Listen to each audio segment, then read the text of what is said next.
بسم اللہ الرحمن الرحیم۔ اعوذ باللہ من الشیطان الرجیم، بسم اللہ الرحمن الرحیم۔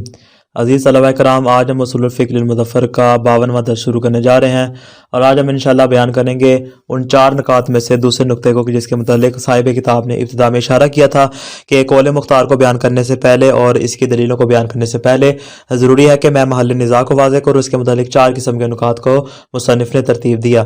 پہلا نقطہ الحمدللہ ہم نے تمام کر لیا، اور اس میں اس کے متعلق گفتگو تھی کہ ہمارا جو منشأ اختلاف ہے وہ کہاں سے آیا، اور ہماری جو بحث آ رہی ہے تعبدی اور توسلی ہونے کے اعتبار سے وہ کہاں سے آ رہی ہے۔ اور ہم نے بیان کیا کہ اس بحث کا سرچشمہ اصل میں ایک دوسری بحث ہے کہ جس کو ہم بیان کرتے ہیں کہ تقیید یا عدم تقیید، مولا کے لیے اپنے حکم کے اندر قصد قربت کی قید لگانا ممکن ہے یا قید لگانا ممکن نہیں ہے۔ جو افراد امکان کے قائل تھے ان کے متعلق ہم نے کہا کہ امکان کے قائل تھے، ان کے نزدیک امور میں اصل توسلی ہونا، جب توسلی ہونا ہے فرماتے ہیں کہ تعبدی امر تب ہوگا جب توسلی سے ہٹ کے ہمارے سامنے کوئی دلیل آ جو دلالت کرے کہ امر کا اصل ہے توسلی ہونا، تعبدی ہونا اصل نہیں ہے۔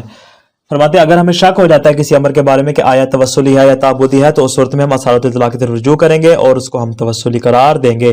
لیکن جو افراد عدم امکان کے قائل تھے انہوں نے کہا تھا کہ نہیں، ہم یہاں پہ چونکہ مولا کے لیے قید لگانا ممکن نہیں ہے تو ایسے افراد پھر اصالت الاطلاق کی طرف بھی رجوع نہیں کر سکتے۔ تو یہاں تک ہماری بات تمام ہوئی تھی۔ آج بیان کرنے جا رہے ہیں دوسرے مرحلے کو۔ فرماتے ہیں کہ قصد قربت کی ہم کس میں بیان کریں گے؟ جو قصد قربت واجب ہو رہا ہے تو کون سا والا قصد قربت؟ جس طرح ہم نے ابتدا میں بیان کیا کہ ہماری مراد قصد امتثال ہے، یعنی جو مولا نے جس طرح ہمیں حکم دیا ہے، یعنی مأمور بہ اور مأتی بہ دونوں برابر ہو جائیں۔ مولا نے جس طرح حکم دیا، مولا جو چاہتا ہے، اور میں نے جو انجام دیا، دونوں کیا ہو جائیں؟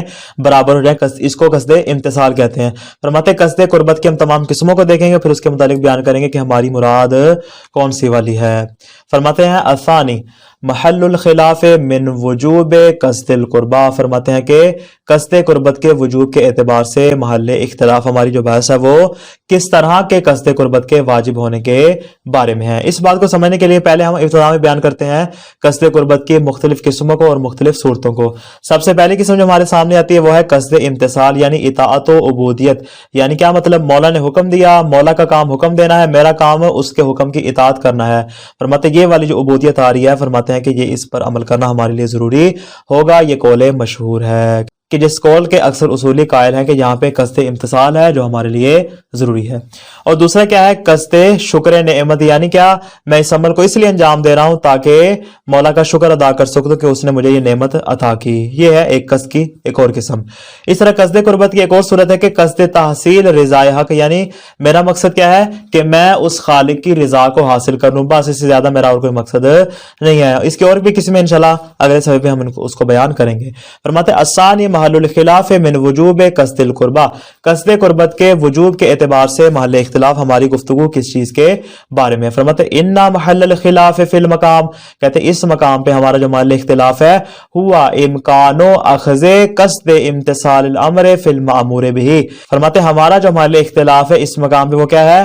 وہ یہ ہے کہ قصد امتثال امر کو مأمور بہ، مأمور بہ یعنی نماز ہے مثال کے طور پہ جو متعلق امر ہے، فرماتے ہیں مأمور بہ میں قصد امتثال کو عکس کرنا ممکن ہے یا ممکن نہیں۔ جس طرح ہم نے گزشتہ درس میں اس بات کو واضح کیا تھا، کیا کہ بعض افراد امکان کے قائل ہوئے تھے، بعض افراد عدم امکان کے قائل ہوئے تھے، یعنی قصد امتثال کی وہاں پہ ہم نے بات کی تھی۔ قصد امتثال میں جو امکان کے قائل ہیں وہ اصل اطلاق کی طرف رجوع کر سکتے ہیں، جو عدم امکان کے قائل ہیں وہ اصالت الاطلاق کی طرف رجوع نہیں کر سکتے۔ فرماتے ہیں یہاں تک تو بات ہماری کیا ہوگی؟ واضح ہوگی۔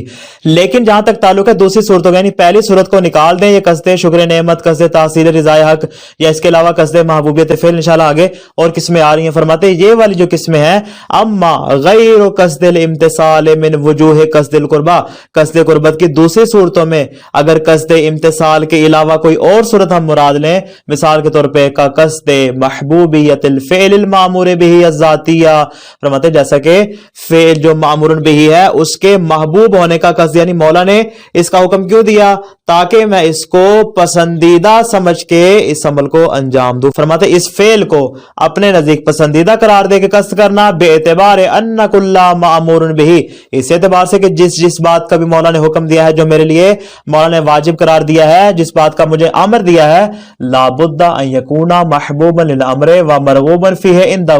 فرماتے وہ ایسا امر ہونا چاہیے جو کہ مولا کے نزدیک محبوب بھی ہو اور مولا اس میں رغبت اور دلچسپی کا اظہار بھی رکھتا ہو. فرماتے اس بات کا میں کیا کروں، قصد کروں. میں نماز پڑھتا ہوں قربتن اللہ، مراد کیا ہے، یعنی میں اس لیے نماز پڑھ رہا ہوں کہ مولا نے نماز پڑھنے کو پسند فرمایا ہے، اور فرماتے یہ اس میں دلچسپی رکھتا ہے، اس لیے اس نے میرے اوپر نماز کا حکم قرار دیا. فرماتے یہ کیا ہے، یہ قصد امتثال نہیں ہے، بلکہ یہ کیا ہے، قصد محبوبیت فعل ہے. اس کے مطابق کیا کرے، اپنی نماز کو پڑھے. اسی طرح ایک اور مثال لے لے، وَقَ قَصْدِ تَقَرُّبِ إِلَى اللَّهِ تَعَالَى مَحْضًا بِالْفِعْلِ، یا کیا کرے، فقط اللہ تعالیٰ کا تقرب حاصل کرنے کے لیے، یعنی میرا اور کوئی مقصد نہیں ہے، بلکہ مقصد کیا ہے، میں فقط قربت الہی کو حاصل کر لوں، اپنے اس عمل کے ذریعے میں اللہ کے قریب ہو جاؤں. یعنی قصد امتثال نہیں ہے کہ میرے سر سے ذمہ داری اٹھ جائے، میرے سر سے ذمہ داری اتر جائے، پوری ہو جائے. فرماتے یہ اس کی مراد نہیں، بلکہ اس کی مراد کیا ہے کہ میں اس عمل کے ذریعے بس اللہ کے قریب ہو جاؤں. لا من جہت قصد امتثال امر، امتثال امر اس کی مراد نہیں ہے، اس کا قصد نہیں کر رہا، بل رجاء لرضا ہو، بلکہ کیا کر رہا ہے، اس خالق کی رضا کو حاصل کرنا چاہ رہا ہے. ونحو ذلک من وجوہ قصد القربہ، اس طرح فرماتے ہیں کہ قصد قربہ کی دوسری صورت جیسا کہ قصد ملاک و مصلحت اس لیے انجام دے رہا ہوں کہ مولا کا یہ ملاک، جیسے ان الصلاۃ تنہی عن الفحشاء والمنکر، نماز اس لیے پڑھ رہا ہوں تاکہ برائی سے رک جاؤں، ملاک و مصلحت پہ عمل کر رہا ہوں. یا کیا کر رہا ہے، نماز اس لیے پڑھ رہا ہوں تاکہ ثواب حاصل کر لوں. فرماتے یہ جتنی بھی صورتیں ہیں یہ ساری کی ساری قصد امتثال کے علاوہ ہم ان تمام کے متعلق کیا کریں، گفتگو کریں. ونحو ذلک من وجوہ قصد القربہ، اس کے علاوہ قصد قربت کی دیگر اقسام بھی اس میں شامل ہو جائیں گی. فرماتے فإن كل هذه الوجوه لا مانع قطعا من اخذها قیدا للمأمور به. فرماتے ہیں انشاءاللہ ہم اس کے متعلق گفتگو کریں گے کہ ہمارے سامنے جو امر مولا آ رہا ہے، فرماتے ہیں کہ آیا اس امر کا فعلی ہونا ضروری ہے یا ضروری نہیں ہے، یا فقط وہاں پہ ملاک ہونا ہمارے لیے کافی ہے. فرماتے ہیں دو طرح کے اقوال، انشاءاللہ اس کی تفصیل آگے آئے گی. فرماتے ہیں ایک ہے کہ امر کا ہونا ضروری، یعنی فقط کیا ہے، فقط مولا کا کہہ دینا کافی نہیں ہے، بلکہ وہاں پہ امر ہونا چاہیے تاکہ ہم اس امر پر عمل کریں. فرماتے ہیں صاحب جواہر اس قول کے قائل ہیں. اور دوسرا کیا ہے کہ نہیں، امر ہونا ضروری نہیں، بلکہ وہاں پہ ملا کافی ہے، معیار آ جائے. شیخ انصاری اس بات کے قائل ہیں، فرماتے ہیں کہ قصد ملا کرے، قصد مصلحت کرے. انشاءاللہ اس کو ہم تفصیل کے ساتھ بیان کریں گے. اب سوال یہ ہے کہ قصد امتثال عکس نہ کرنے کی صورت میں کیا دوسرے جتنے بھی قصود ہیں آیا ان کو ہم عکس کر سکتے ہیں، عکس نہیں کر سکتے؟ مصنف فرماتے ہیں کہ باقیوں کو عکس کرنے میں کسی قسم کی مشکل درپیش نہیں آتی. ہم نے یہ بیان کیا تھا، تھوڑا سا پیچھے جائیں گے، ہم نے یہ بیان کیا تھا کہ قصد امتثال کو جن افراد نے بیان کیا تھا کہ قصد امتثال کی قید کو مولا کے لیے عکس کرنا ممکن نہیں ہے.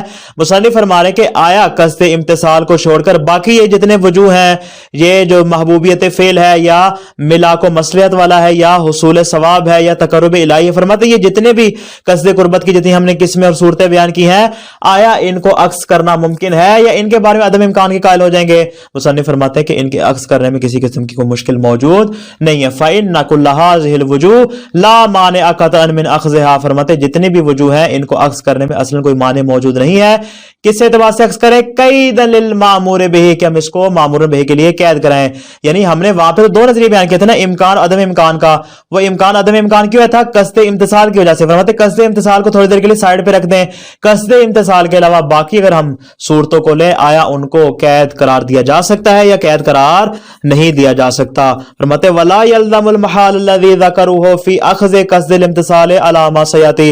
فرماتے اس صورت میں وہ محال بھی اور وہ دور بھی لازم نہیں آئے گا، جس کو انشاءاللہ آگے بیان کریں گے کہ جب ہم قصد امتثال کو عکس کرتے ہیں اس صورت میں جو دور لازم آتا ہے، فرماتے ان تمام صورتوں میں دور بھی لازم نہیں آئے گا. انشاءاللہ اس کی تفصیل آگے آ جائے گی، فقط یہاں پہ مصنف نے اشارہ کیا. فرماتے یعنی ان کو عکس کرنے میں میرے نزدیک کسی قسم کا کوئی مسئلہ موجود نہیں ہے. اب اگلا سوال یہاں پر یہ اٹھے گا، ٹھیک ہے امکان تو ہے، لیکن ہمیں بتائیں کیا پریکٹیکلی اور بالفعل اور اس وقت مولا نے کیا کیا ہے؟ قصد امتثال کے علاوہ ان میں سے کسی کو عکس کیا ہے یا عکس نہیں کیا؟ فرماتے ولکن الشأن فی ان هذه الوجوه هل هي ماخوذۃ فی المامور به فعلا علی نحو لا تکون العبادۃ عبادۃ الا بها. فرماتے ہیں لیکن صورتحال ایسی ہے کہ یہ والی جو وجوہ ہیں جو قصد امتصال کے علاوہ ہے، قصد قربت الہی ہے، قصد حصول ثواب ہے، قصد تحصیل رضا خداوندی ہے، قصد ملاک و ثواب ہے، الی آخر جتنی بھی ہم نے صورتیں بیان کی. فرماتے جتنی بھی صورتیں ہیں حل ہی ماخوذۃ فی المامور بہ فعلا، بالفعل مولا نے ان کو مامور بہ کے لیے جزیہ شرط قرار دیا ہے. کس طرح؟ علی نحو لا تکون العبادۃ عبادۃ الا بہا، عبادت تب تک عبادت شمار نہیں ہوگی جب تک کہ ہم ان پر عمل نہیں کریں گے. فرماتے جس طرح ہم قصد امتثال میں کہا تھا کہ جب تک قصد امتثال نہیں ہوگا عبادت آپ کی صحیح نہیں ہوگی. فرماتے ہیں قصد امتثال کی طرح کیا ان میں بھی یہی حکم ہے کہ اگر ہم ان کا قصد کریں تو عبادت ہوگی، اگر ان کا ہم قصد نہ کریں تو اصلا ہماری عبادت صحیح شمار نہیں ہوگی. فرماتے ہیں کہ اس میں مختلف اقوال ہیں. الحق کو میرے نزدیک قول حق کیا ہے؟ انہ لم یؤخذ شیء منها فی المامور بہ. فرماتے ہیں میرے نزدیک ان کی قید کو مامور بہ میں اخذ نہیں کیا گیا، مولا نے اس طرح کی قید نہیں قرار دی. یعنی کیا نتیجہ نکلا؟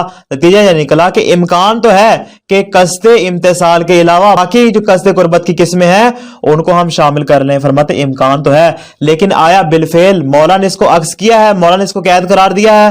فرماتے میرے نزدیک مولا نے اس کو قید قرار نہیں دیا. جناب مصنف آپ کے پاس دلیل کیا ہے؟ فرماتے ہیں والدلیل علی ذالک. فرماتے ہیں اس بات پہ دلیل کیا ہے؟ دلیل یہ ہے ما نجدہ من الاتفاق علی صحت العبادت کالصلاۃ مثلا اذا اتى بها بداعی امرہ ما عدم قصد الوجوہ الاخرى. فرماتے ہیں ہمارے پاس دلیل ہے اور بہت روشن کی طرح واضح دلیل ہے. وہ دلیل کیا ہے کہ ما نجدہ من الاتفاق، ہمارے نزدیک اجماع ثابت ہے سارے کے سارے اصولیوں کا. فرماتے ہیں اس بات پہ اتفاق ہے، کس بات پہ؟ علی صحت العبادہ، عبادت صحیح شمار ہوگی. عبادت یعنی مثال کے طور پہ نماز ہے یا روزہ ہے، فرماتے ہیں عبادت صحیح شمار ہوگی کب؟ اذا اتى بها بداعی امرہ، جب امر کے داعی کے ساتھ اس کو انجام دیا جائے. مع عدم قصد الوجوہ الاخرى، قصد کی جو باقی صورتیں ہیں، قصد امتثال کو نکال کے جو باقی صورتیں ہیں فرماتے ہیں ان کا قصد کیے بغیر فقط آپ قصد امتثال کر کے اگر اپنی عبادت کو انجام دیتے ہیں، سارے اصولیوں کا اس بات پہ اتفاق ہے کہ آپ کی عبادت صحیح شمار ہوگی. بھائی اگر عبادت میں قصد امتثال کے علاوہ دیگر بھی موجود ہوتے تو فرماتے ہیں عبادت پھر صحیح نہ ہوتی جب تک کہ ان کا قصد نہ کر لیا جاتا، جبکہ حقیقت اس کے برعکس ہے. عبادت تب صحیح ہوگی جب قصد امتثال ہوگا، چاہے اس میں دوسرے قصد موجود ہو یا دوسرے قصد موجود نہ ہو. تو اس کا نتیجہ کیا ہوا؟ نتیجہ یہ ہوا کہ قصد امتثال کافی ہوگا، دوسروں کو اصلا مولا نے یہاں پہ بطور قید اخذ نہیں کیا. وَلَوْ كَانَ غَيْرُ قَصْدِ الْامْتِثَالِ مِنْ وُجُوهِ الْقُرْبَى مَأْخُوذًا فِي الْمَأْمُورِ بِهِ لَمَا صَحَّتِ الْعِبَادَةُ. فرماتے ہیں کہ اگر قصد امتثال کے علاوہ قصد قربت کی جو دیگر صورتیں ہم نے بیان کی، جو 7-8 قسمیں ہم نے بیان کی، فرماتے ہیں قصد قربت کی جو باقی قسمیں ہیں اگر مامور بہ میں ان کو بطور قید اخذ کیا جاتا تو لما صحت العبادہ، فرماتے ہیں ان کے بغیر پھر عبادت درست نہ ہوتی، جبکہ ان کے بغیر ہماری عبادت کیا ہوتی ہے؟ درست شمار ہوتی ہے. کسی نے بھی نہیں کہا کہ عبادت میں ضروری ہے کہ آپ کیا کریں؟ قصد ملاک و مصلحت کریں. کسی نے بھی نہیں کہا عبادت میں ضروری ہے عبادت تب صحیح ہوگی جب آپ قصد کریں کہ میں اس کے ذریعے مولا کے قریب ہو جاؤں، رب کے قریب ہو جاؤں. فرماتے ہیں کسی نے شرط قرار نہیں دی کہ عبادت میں یہ ضروری ہے کہ آپ کیا کریں؟ قصد ثواب کریں، کہ جب تک ثواب کی آپ نیت نہیں کریں گے آپ کی عبادت درست نہ ہو. فرماتے ہیں کسی نے بھی ایسا نہیں کہا. اگر قصد امتثال کے علاوہ باقی صورتیں جہاں پہ معتبر ہوتی تو اصلا وہاں پہ عبادت ہی ہماری باطل شمار ہوتی، جبکہ کیا ہے ہماری عبادت صحیح ہوتی ہے کب؟ جب قصد امتثال ہو، چاہے باقی اقصاد اس میں موجود ہو یا موجود نہ ہو. وَلَمَا سَقَطَ أَمْرُهَا بِمُجَرَّدِ الْإِتْيَانِ بِدَاعِي أَمْرِهَا بِدُونِ قَصْدِ ذَلِكَ الْوَجْهِ. اور فرماتے ہیں کہ جو امر مولا ہے، امر حاضر میں جائے عبادت، جس عبادت کا ہمیں امر آ رہا ہے، مثال کے طور پہ نماز ہے، نماز کی ذمہ داری ہمارے کاندھوں سے ساقط نہ ہوتی کب؟ بمجرد الاتیان بداعی امرہا بدون قصد ذالک الوجہ. فرماتے قصد امتثال کے علاوہ اگر ہم کیا کرتے فقط اس کو ویسے ہی بجا لاتے قصد امتثال کے علاوہ، تو فرماتے اس صورت میں پھر یہ ہمارے کاندھوں سے کیا ہوتی؟ ساقط نہ ہوتی قصد امتثال کے علاوہ. تو نتیجہ کیا نکلا؟ نتیجہ یہی نکلا کہ قصد امتثال ہی یہاں پر کیا ہو جائے گا؟ کافی نہیں ہوگی. اگر قصد امتثال ہوگا تو عبادت صحیح ہوگی، چاہے باقی ہو یا نہ ہو۔ اگر باقی سارے وہاں پہ موجود ہوں لیکن قصد امتثال وہاں پہ موجود نہ ہو، فرماتے سارے مل کر بھی عبادت کو صحیح قرار نہیں دے سکتے۔ تو نتیجہ کیا نکلا؟ فالخلاف اذن منحصر فی امکان اخذ قصد الامتثال و استحالت۔ نتیجہ کیا ہوا؟ نتیجہ یہ ہوا کہ ہم اس بارے میں بحث کر رہے ہیں کہ آیا قصد امتثال کو مولا کے لیے اخذ کرنا ممکن ہے یا ممکن نہیں، کہ جس کے متعلق ہم نے گزشتہ اشارہ کیا تھا کچھ افراد امکان کے قائل تھے، کچھ افراد عدم امکان کے قائل تھے۔ ہماری گفتگو منحصر ہے صرف اور صرف قصد امتثال کے بارے میں ہماری گفتگو ہے، قصد قربت کی باقی جو قسمیں ہیں وہ ہماری بحث میں شامل نہیں ہوں گے۔ خلاصہ کیا ہوا آج کے درس کا؟ قصد قربت کی مختلف صورتیں ہیں، ایک ہے قصد امتثال، دوسرا ہے قصد محبوبیت عمل، تیسرا ہے قصد شکر نعمت، اور چوتھا ہے قصد حصول ثواب۔ فرماتے ہیں ان تمام صورتوں کے متعلق ہمارے سامنے دو صورتیں، قصد امتثال کے علاوہ اگر ان کی ہم بات کریں، فرماتے ہیں کہ آیا ان کو عکس کر سکتے ہیں؟ عکس نہیں کر سکتے۔ کچھ نے کہا کہ عکس کر نہیں کر سکتے، جبکہ بعد نے کہا کہ مولا کے لیے ممکن ہے کہ اس کو عکس کیا جا سکتا ہے۔ مصنف کے نزدیک اس کو عکس کرنے کا امکان تو موجود ہے، لیکن بالفعل مولا نے اس کو اپنے کلام میں اور اپنے امر میں اس کو اخذ نہیں کیا۔ اس طرح فرماتے ہیں عبادت کے صحیح ہونے کا انحصار قصد امتثال میں ہے۔ کیوں؟ قصد امتثال کے بغیر نماز کوئی بھی عبادت درست نہیں ہوتی، چاہے اس میں باقی وجوہ ہی کیوں نہ موجود ہوں۔ ہماری بحث صرف قصد امتثال کے بارے میں ہے، قصد محبوبیت عمل، قصد شکر نعمت، قصد حصول ثواب یا قصد ملاک و مصلحت وغیرہ ہماری بحث میں اصلا شامل ہی نہیں ہے۔ والسلام علیکم ورحمۃ اللہ وبرکاتہ۔